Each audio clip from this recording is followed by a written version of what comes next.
I love the drama of college football / NFL draft time.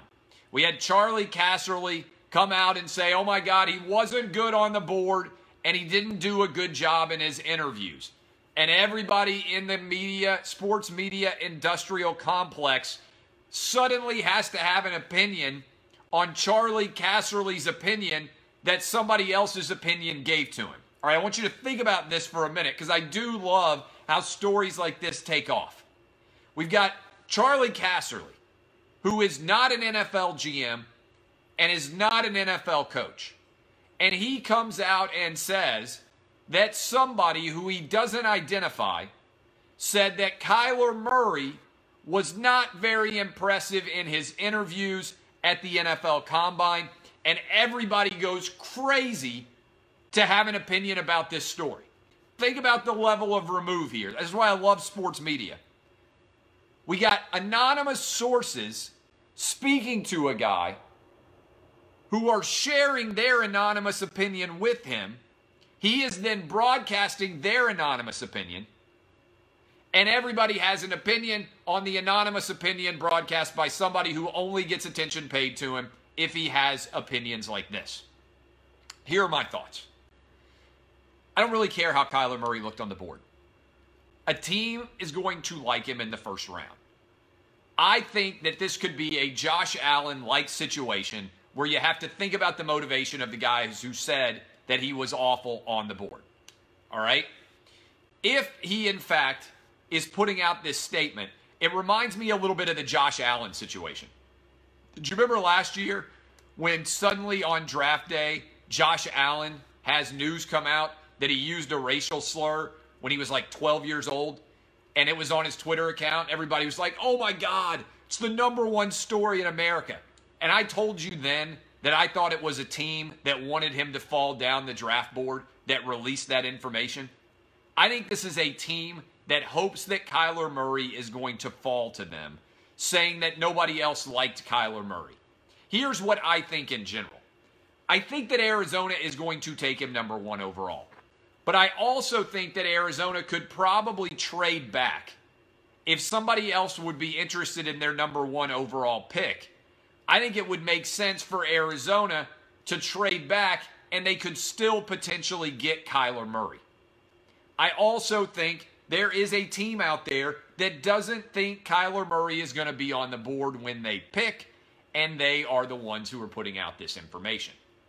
Remember, when you draft a quarterback, you don't really care about what they're like right now. You care about what you think they might be like in the years ahead. Laramie Tunsil, if you remember the bong mask video that came out right an hour or a couple of hours before the NFL draft, NFL teams have become incredibly talented at black arts, at black ops, at psychological warfare, where they drop things right before the actual draft in hopes that they're going to be able to get a steal who otherwise would not be on the board when they pick. I think they all do their research. I think they have all these files about all these draftees, and then they decide to release their information at the best possible time to maximize their benefit. It's a lot like politics. You want to know how the media ends up with so many negative stories? They end up with so many negative stories because their sources give it to them.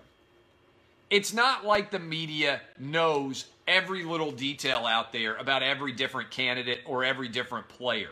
They get tipped off and then they go and they chase it. This is a conspiracy unlike any other conspiracy.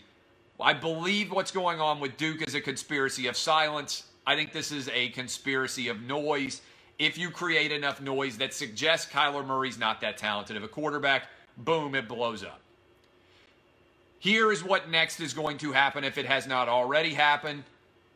The usual suspects are going to line up and they're going to accuse Charley Casserly's opinions of being racist because Kyler Murray is a black quarterback.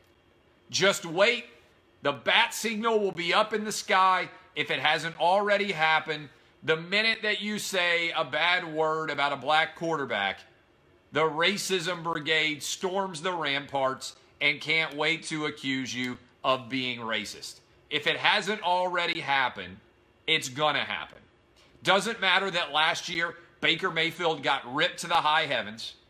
Remember all the talk about whether Baker Mayfield's temperament was right to go #1 overall? Remember all the discussion about whether Baker Mayfield was too entitled or too arrogant? And all the discussion about his personality that had very little to do with his actual on-field production? That's what happens every year at the NFL Combine.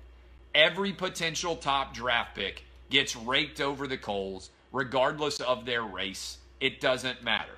But they're going to storm the Bastille. They're going to storm the battalions here, are going to mobilize, and they'll be waving the racism flag like crazy in short order. What I do love is this.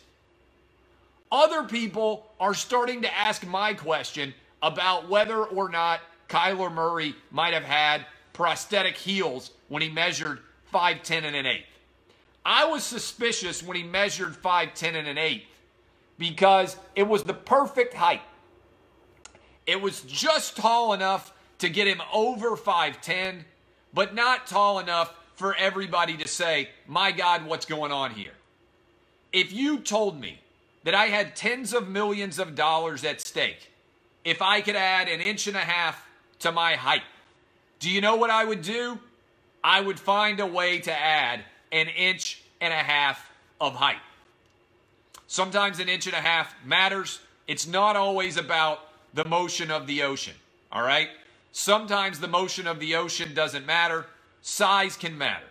Size mattered in a big way for Kyler Murray. And all I said on my radio show was, man, it's awfully convenient that this guy hit exactly 5'10 and 1/8.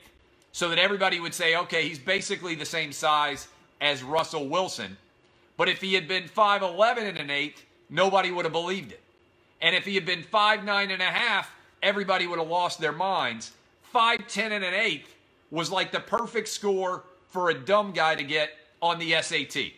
You ever notice that? Like, when people get caught cheating on the SAT, it's because their dumb asses go from scoring like an 800 to scoring a 1400. Wait a minute. You went from barely being able to read to the 99th percentile. You must have studied your ass off in the 2 months between when you took the SAT the first time and the second time. That's when you get caught. They actually will flag your score if you skyrocket your SAT score too much.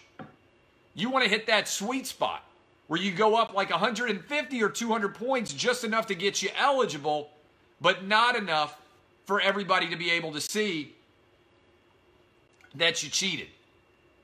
I think Kyler Murray hit the sweet spot. I think he had a prosthetic heel. Third conspiracy theory of the day. Think about it. He didn't run. He didn't weightlift. All he had to do was add 1 inch. Think about how much difference the shoes you pick matter. Now, he's barefoot. But how easy would it be to craft a fake heel? I'm just telling you, you got a lot of money at stake here.